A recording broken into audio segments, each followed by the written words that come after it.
Significant figures part 2। आज हम बात करेंगे कि एडिशन, सब्ट्रैक्शन और मल्टीप्लिकेशन डिवीजन के केसेस में कौन से दो रूल्स हैं जो फाइनल नंबर ऑफ डिजिट्स को कंट्रोल करते हैं। तो आइए इसे शुरू करते हैं। एडिशन सब्ट्रैक्शन केस की हम पहले बात करते हैं। यहाँ पर आप देखिए कि आपके पास तीन क्वांटिटीज ऐड हो रही हैं, a plus B plus C is equal to D. इनकी वैल्यूज आपके सामने मौजूद हैं और आप ये देखिए कि एडिशन सब्ट्रैक्शन के केस में मैंने पिछली किसी वीडियो में प्रूव किया था कि जो एब्सोल्यूट अनसर्टेनिटीज हैं वो ऐड हो जाती हैं। लिहाजा absolute uncertainty in D would be given by the sum of the individual absolute uncertainties. और एब्सोल्यूट अनसर्टेनिटी चूंकि least count of the instrument के बराबर होती है, लिहाजा आप ये देखिए इस मेजरमेंट के लिए जो लीस्ट काउंट होगा, क्योंकि ये एक डेसिमल प्लेस तक है ये मेजरमेंट, लिहाजा इसके लिए जो मेजरिंग इंस्ट्रूमेंट का लीस्ट काउंट था वो था 0.1 सेंटीमीटर, इस मेजरमेंट के लिए 0.01 सेंटीमीटर और इस मेजरमेंट के लिए 0.001 सेंटीमीटर। अच्छा, तो ये हो गए आपके पास डेल्टा ए, डेल्टा बी और डेल्टा सी की वैल्यूज। अब इन वैल्यूज में से आप देख रहे हैं 0.1 जो है ये मैक्सिमम वैल्यू है, ये जो दो वैल्यूज हैं ये स्मॉलर वैल्यूज हैं। इन दो वैल्यूज को अगर मैं 0.1 में ऐड भी कर दूं तो 0.1 पर कोई खास फर्क नहीं पड़ने वाला, लिहाजा इन दोनों को निगलेक्ट भी किया जा सकता है। तो final absolute uncertainty A you for the absolute uncertainty, final absolute uncertainty जो कि डी डेल्टा डी है, that would be given by the maximum individual absolute uncertainty जो कि 0.1 सेंटीमीटर है, और इसके अंदर कुछ स्मॉलर टर्म्स जो है वो ऐड हो रही होंगी जो कि आपको पता है ये वाली दो हैं। और इन स्मॉलर टर्म्स को आप निगलेक्ट भी कर सकते हैं क्योंकि इनको मैक्सिमम वैल्यू के अंदर ऐड करने से कोई खास फर्क नहीं पड़ता, लिहाजा हम ये लिख लेते हैं कि final absolute uncertainty is equal to maximum individual absolute uncertainty. इस इक्वेशन का मतलब ये है कि इंडिविजुअल वैल्यूज में से आप मैक्सिमम एब्सोल्यूट अनसर्टेनिटी देख लेंगे किसके अंदर है, और उस मैक्सिमम एब्सोल्यूट अनसर्टेनिटी को आप फाइनल रिजल्ट के अंदर रिटेन कर देंगे, उसको फाइनल रिजल्ट के अंदर ले जाएंगे। अब आप ये देखिए कि एब्सोल्यूट अनसर्टेनिटी बराबर होती है लीस्ट काउंट के, ये हमने इस वीडियो के पार्ट 1 में देखा था, जो कि नंबर ऑफ डेसिमल प्लेसेस के इनवर्सली रिलेटेड है। नंबर ऑफ डेसिमल प्लेसेस से मुराद पॉइंट के बाद राइट साइड पर जो डिजिट्स आते हैं उन्हें डेसिमल प्लेसेस कहते हैं।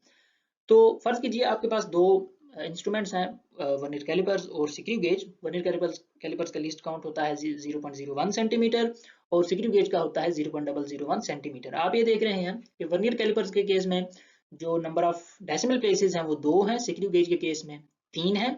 तो सिक्रू गेज के केस में लीस्ट काउंट छोटा है लेकिन जो नंबर ऑफ डेसिमल प्लेसेस हैं वो ज्यादा है। इसी तरह से इसका ऑपोजिट केस भी आप देख सकते हैं। सो लीस्ट काउंट जो है ये नंबर ऑफ डेसिमल प्लेसेस के इनवर्सली रिलेटेड होता है। लीस्ट काउंट जितना छोटा होगा number of decimal places measurement के अंदर उतनी ज्यादा होंगी। तो अब एब्सोल्यूट अनसर्टेनिटी चूंकि नंबर ऑफ डेसिमल प्लेसेस के इनवर्सली प्रोपोर्शनल आ चुकी है, लिहाजा मैक्सिमम एब्सोल्यूट अनसर्टेनिटी रिटेन करने का मतलब ये है कि आप minimum number of decimal places retain करेंगे in the final result. So हम क्या करेंगे, हम इंडिविजुअल वैल्यूज में से देख लेंगे कि किसके अंदर minimum number of decimal places हैं और उन minimum number of decimal places को हम फाइनल रिजल्ट के अंदर ले जाएंगे। आप ये देखिए तीनों वैल्यूज को, इन तीनों वैल्यूज को मैंने यहाँ पर ऐड किया है और इन तीनों वैल्यूज में से इस पहली वैल्यू में minimum number of decimal places हैं, इसके अंदर 1 डेसिमल प्लेसेस हैं, इस दूसरी वैल्यू में 2 हैं और इस तीसरी वैल्यू में 3 नंबर ऑफ डेसिमल प्लेसेस हैं। तो एक number of decimal places minimum है, लिहाजा हमने इसी को फाइनल रिजल्ट के अंदर ले जाना है। ये आपका फाइनल रिजल्ट, इसके अंदर आपने एक नंबर ऑफ डेसिमल प्लेसेस रखनी है, लिहाजा पॉइंट के बाद एक ही डिजिट होना चाहिए और आपकी ये वैल्यू जो है वो आ जाएगी d is equal to 6.8 centimetre. As a rule मैं ये कह सकता हूं कि एडिशन सब्ट्रैक्शन के केस में हम minimum number of decimal places को फाइनल रिजल्ट में रिटेन करते हैं।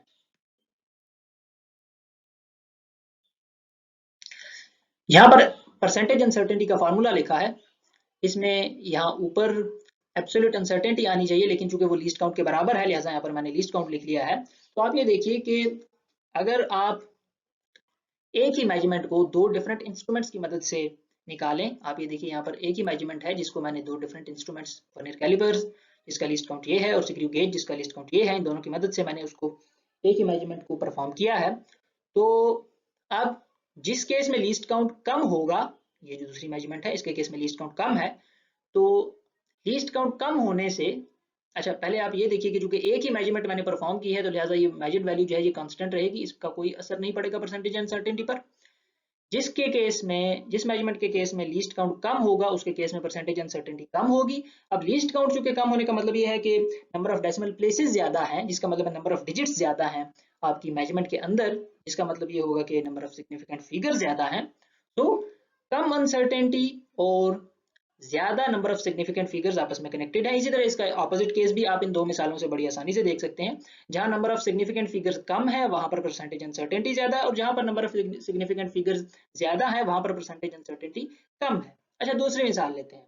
अब हम एक ही इंस्ट्रूमेंट यूज करेंगे, उसकी मदद से हम दो डिफरेंट मेजरमेंट्स परफॉर्म करेंगे। ये देखिए दो डिफरेंट मेजरमेंट्स हैं, ये एक ही इंस्ट्रूमेंट को इस्तेमाल करते हुए दी गई है, लिहाजा लीस्ट काउंट इस केस में दोनों केसेस में सेम होगा।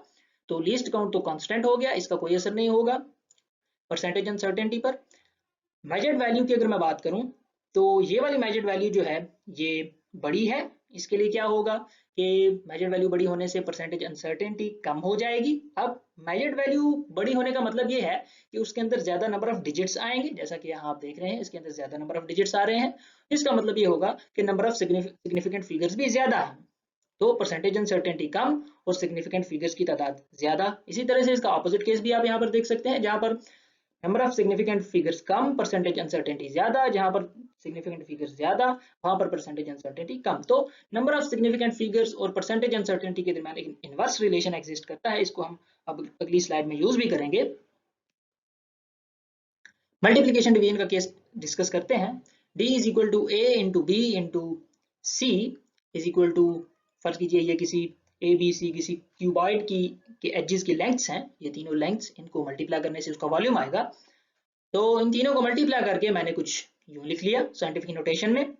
अब जैसा कि मैंने किसी वीडियो में प्रूव किया था कि मल्टीप्लिकेशन डिवीजन के केस में एब्सोल्यूट अनसर्टेनिटीज के बजाय परसेंटेज अनसर्टेनिटीज ऐड होती हैं, यानी कि final percentage uncertainty would be equal to the sum of the individual percentage uncertainties. तो इस केस में और एडिशन सब्ट्रैक्शन के केस में कोई फर्क नहीं है, सिर्फ एब्सोल्यूट और परसेंटेज का फर्क है। वहां पर अनसर्टेनिटी एब्सोल्यूट थी, यहाँ पर अनसर्टेनिटी जो है वो परसेंटेज है। लिहाजा हम लिख सकते हैं कि final percentage uncertainty is equal to the maximum individual percentage uncertainty, जिसका मतलब ये है कि इंडिविजुअल वैल्यूज में से आपने मैक्सिमम परसेंटेज अनसर्टेनिटी चेक करनी है और उसको आपने फाइनल रिजल्ट के अंदर ले जाना है, फाइनल रिजल्ट के अंदर रिटेन कर देना है।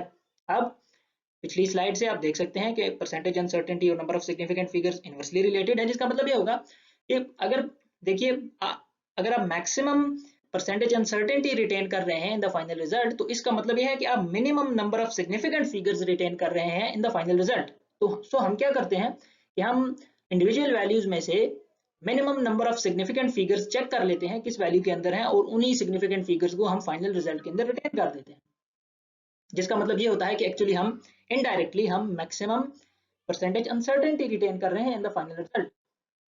तो आप ये देखिए, ये इन तीनों मेजरमेंट्स में से पहली मेजरमेंट जो है इसमें सिग्निफिकेंट फिगर्स 2 हैं, दूसरी में 3 है, तीसरी में 4 है। तो दो जो सिग्निफिकेंट फिगर्स हैं ये मिनिमम है, लिहाजा फाइनल रिजल्ट में भी सिग्निफिकेंट फिगर्स 2 ही होने चाहिए। अब फाइनल रिजल्ट को मैंने साइंटिफिक नोटेशन में लिखा है, और ये इस वीडियो के पार्ट 1 से मैंने आप समझ सकते हैं कि जिसने वो वीडियो देखी है कि 10 की पावर के साथ ही जो पोर्शन होता है इसके अंदर सिग्निफिकेंट फिगर्स इंक्लूडेड होते हैं। लिहाजा यहाँ पर ये जो सिग्निफिकेंट फिगर्स वाला पोर्शन है, यहाँ पर मिनिमम सिग्निफिकेंट फिगर्स यानी कि 2 सिग्निफिकेंट फिगर्स होने चाहिए। लिहाजा इस मेजरमेंट को यूं लिखा जाना चाहिए 4.3 × 10⁻² सेंटीमीटर क्यूब। आप देख रहे हैं यहाँ पर जो सिग्निफिकेंट फिगर्स की तादाद है फाइनल रिजल्ट में वो है 2। एज अ रूल मैं कह सकता हूं कि फॉर मल्टीप्लिकेशन और डिवीजन हम minimum number of significant figures को फाइनल रिजल्ट में रिटेन करते हैं। अच्छा, अब इन दोनों केसेस में फर्क क्यों है? अच्छा, ये भी एक बात आप देख लीजिए कि हमने सब्ट्रैक्शन और डिवीजन का केस स्टडी नहीं किया, वो सेम है, क्योंकि चाहे एडिशन सब्ट्रैक्शन हो, इनमें से कोई सा केस हो, एब्सोल्यूट अनसर्टेनिटीज ऐड ही होंगी। इसी तरह से मल्टीप्लिकेशन डिवीजन में से कोई सा भी केस हो, परसेंटेज अनसर्टेनिटीज ऐड ही होती हैं। लिहाजा हमने एक एक केस ही स्टडी किया है, सब्ट्रैक्शन और डिवीजन को हमने स्टडी नहीं किया, वो सेम केस है। अच्छा, अब इन दोनों केसेस में फर्क क्यों है कि एडिशन सब्ट्रैक्शन के केस में आप minimum number of decimal places retain करते हैं, और डिवीजन मल्टीप्लिकेशन के केस में आप minimum number of significant figures retain करते हैं इन द फाइनल रिजल्ट। तो वजह ये है कि एडिशन सब्ट्रैक्शन के केस में एब्सोल्यूट अनसर्टेनिटीज ऐड होती हैं, जिसका मतलब ये है कि आप मैक्सिमम एब्सोल्यूट अनसर्टेनिटी रिटेन कर रहे हैं in the final result. Multiplication division के केस में परसेंटेज अनसर्टेनिटीज ऐड होती हैं, जिसका मतलब ये है कि आप फाइनल रिजल्ट में मैक्सिमम परसेंटेज अनसर्टेनिटी रिटेन कर रहे हैं। तो एडिशन सब्ट्रैक्शन के केस में मैक्सिमम एब्सोल्यूट अनसर्टेनिटी रिटेन करने का मतलब होता है कि आप minimum number of decimal places retain करें, और मल्टीप्लिकेशन डिवीजन के केस में मैक्सिमम परसेंटेज अनसर्टेनिटी रिटेन करने का मतलब होता है कि आप minimum number of significant figures retain करें।